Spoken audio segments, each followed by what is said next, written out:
Welcome back to another episode of Talking Spit. I got my favorite co-host with me again, Rob from Rob Figure Arts. Rob, say what's up. What's up, y'all? Peace and love, everybody. Peace and love. All right, let's just get into it. Uh, There was no love, man. that There was no love and no peace. that was one hell of an episode. I'm heartbroken. Too many emotions. Like overall, like an emotional episode from like the beginning to the end of the episode. It was so many different things going on, but all like emotional, completely come off. Um, I don't even know where to start.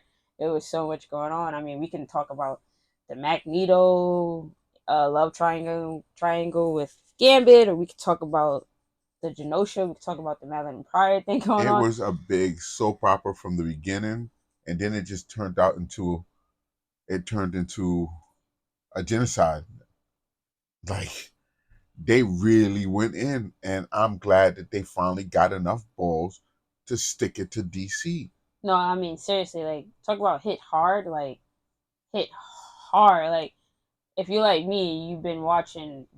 Actually, the only thing you had to watch is nothing but DC shows, and that's not to say that their shows were bad because their shows are good. They had the stories. They had the stories we were looking for. You know, that intense stuff, that stuff that hurt your heart, people dying, people disappearing, people breaking up, all types of stories that we all look for day to day as adults. I mean, the But DC this movies is alone was. for like this has been a long time coming with Marvel. Like, yeah, we get it in the movies, like Endgame, they tugged at our hearts and everything, but and in Infinity Wars tugged at our hearts and everything. But as far as the animated shows, let's be real, guys, it sucked.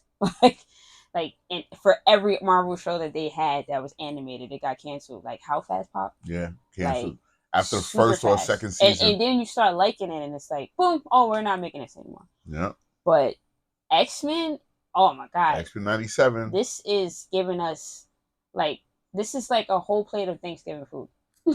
Like you got all the trimmings with this. You got the drama of regular day to day relationships. You got the politics of the world that we live in that we can relate to from this show. Period. You got so many things just going on in this show that I'm just really happy. And This episode blew my mind. this It left me with my episode mouth open. broke my heart. I watched it 11 times and I still can't grasp that how they did this. Like they went all in with this episode. And God, I thought the first episode was good, but this one by far is the best episode of a cartoon series, an animated series. I mean, bar none. And I know everybody's gonna say, "Hey, what about Invincible?" Invincible was dope, and what Omni Man did was amazing and crazy, and had you going, "Wow!" But this was the X-Men, people. This is what we wanted from our X-Men for forever, and we got it, and we got it. It was like unapologetic. It was raw. It was gritty. I mean, the death scene of Magneto and Leech to the death scene of Yeah, Gambit they to killed seeing Leech. all the dead bodies on This is under the crazy. tarps. It was Yeah, I amazing. mean that was sad. Again, like I was kind of stuck because like of all the mutants, not to say that everybody was expendable, but I did not think they would kill Lil Leech. Like if you read the comics, he's such a like big. He plays like a big position, People love Leech. It's and what it is. for People him to love him. like actually kill him, and we know like y'all like oh we don't know yet, but that explosion, guys, like I don't think anybody we seen get hurt or die is not dead or whatever. Because Listen, I mean they even showed Dazzler, and y'all know from my last show like Dazzler's my girl, so sheesh, like her she goes to her gig and this is how it ends. And it's crazy, and and if you can see the sadness in Cable's eyes, like he was really trying to prevent this, or at least trying to save as many as he could. And his computer got him out of there because like if something happened to him, then that's it. But this episode was pretty crazy. Like I'm not even gonna lie. Like I felt everything you felt, even the rogue, coming clean about everything to Remy and telling him about their past and everything. Even that kind of broke my heart. But it was so real. Like she was being honest, he was being honest. It was just a lot going on, and now it's just like I want to know who did this. Who did I this? mean, our spit theory was a little off with the whole sinister thing, but we did predict that people were going to die. Yeah, I mean, Just we not did we Gambit. we we didn't. predicted the mutant massacre, but this was what happened to Genosha. This was E is for Yeah, extinction. this is a total other massacre. We're like, how many Down 16 to the mark, million 16 million or six 6 million, 6 million mutants something died. like that. It's something along those numbers, but oh my god, like, and I don't know about y'all, but like her holding Remy broke my heart. Like her crying and saying, Remy, I can't feel you. Like that just broke my heart. Like seeing her cry so much in this one episode, like Rogue shed so many tears for so many different reasons in this episode. It's not even crazy. Go Rogue. That's And what I'm saying. Go she Rogue. I don't know, like it all I'm saying is it had to be somebody with psychic powers, like who has that telepathic powers, And because yo, I'm so if you pissed pay off at attention to Cable. Madeline Pryor and Madeline Pryor and Jean Grey, when they get hit with that, something blocked them. And I think it blocked them because they probably would be the ones to be able to know, like, wait, something's about, something's coming, someone's coming or whatever. But this is crazy. Well, I have two predictions on who it can be. One being Bastion, because he's in that damn picture. And two being someone we haven't seen yet, and it would be really far-fetched to just throw her in there, and that's Cassandra Nova. Now, her name's Cassandra Nova? Mm-hmm. Oh, dang. She's, you got to tell the people about it. It's not everybody knows about it. So give us like a brief of who she is and like what's her whole thing in the comics. Cassandra Nova is the twin sister, or I'm trying to pronounce this right, the Mama Dry of Charles Xavier, being that she was a twin of his that didn't make it to full term and was supposed to have been absorbed by him, but he killed her in the womb, or tried to kill her in the womb, beat her in the womb, and she grew in the sewers, in the walls of the sewers, just cells, and became this ultra powerful twin sister of sorts to Charles Xavier. Now, the fact that we haven't seen or heard anything about her leads me to believe it's not her. But she did all of this in the comics. She was the one who set this off in the comics. And my other person is Bastion, because he was in that picture. He's like a human hybrid super sentinel, and it was a sentinel that did it. Someone had enough mental capacity to either block both Jean Grey and Madeline Pryor, or to block Madeline Pryor so hard that Jean Grey felt it. Now you also said you had a theory that maybe it could be Emma Frost that blocked the whole thing, right? Yeah, but I was just playing around with that. I don't think Emma did it. I'm hoping Emma's alive. I think she's dead. I think she's one of the many that's dead.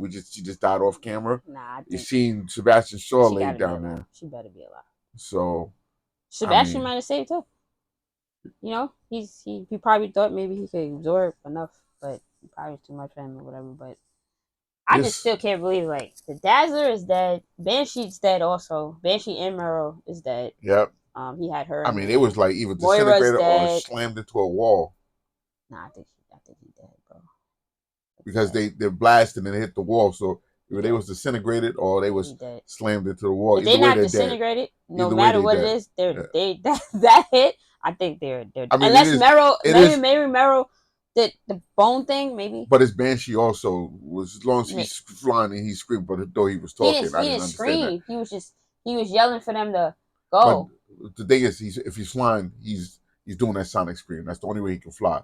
So he has some sort of, he has that little shield around him when he flies, that sound shield. So maybe that could have protected them. Maybe we'll find out that they're alive. I think they're dead, both of them.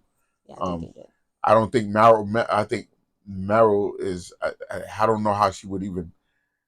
She throws bone spikes, unless she can make a bone shield or something like that. I don't know the extent of her power to. I'm trying to find out how the hell Sebastian Shaw died. The man can absorb He can absorb all Yeah, that but that would energy. have been too much though. And like you said, if this is something that is killing mutants, it might have been something that could just, you know, evaporate your powers or whatever. It was three master mode heads, bro. Yeah, it was. It was the Tri-Sentinel guys. A Tri-Sentinel. That Those of was you in the know from the old HasLab from 2 years ago? 2 years ago? No. The Tri-Sentinel. um yes, I obviously I'm gonna tune in next Wednesday, but like this is gonna be I'm like scared to see like how Storm is gonna take this. I watched it 11 times. I got to watch it 11 more Especially because times. Storm is not there right now. She's going through her own thing. But like when she finds out, like that's a big loss. That's Remy.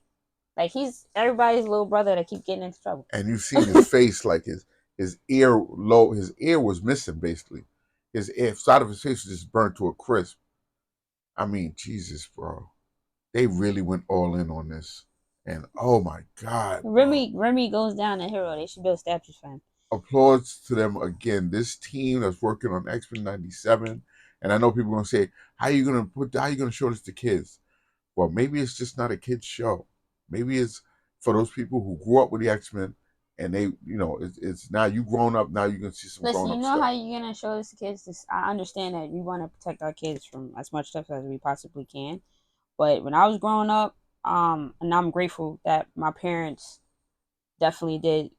They didn't just sit us in front of the TV and just like, hey, watch this. No, they sat us in front of the TV and they taught us things. Like everything we've ever watched, we had a conversation about because they wanted to make sure we understood what was going on and whatever, which also helped me navigate through this world now. So I'm not saying this is how you got to raise your kids or anything like that, or trying to turn this exact episode into like a parenting thing. But I just really need people to understand like everything isn't for kids, but even if you want to watch that from your kid, and I can understand, especially when you came from my era. Of course, you're gonna want to share this with your son or your daughter because you grew up on this. So this is you being able to share something that this is when I was a kid.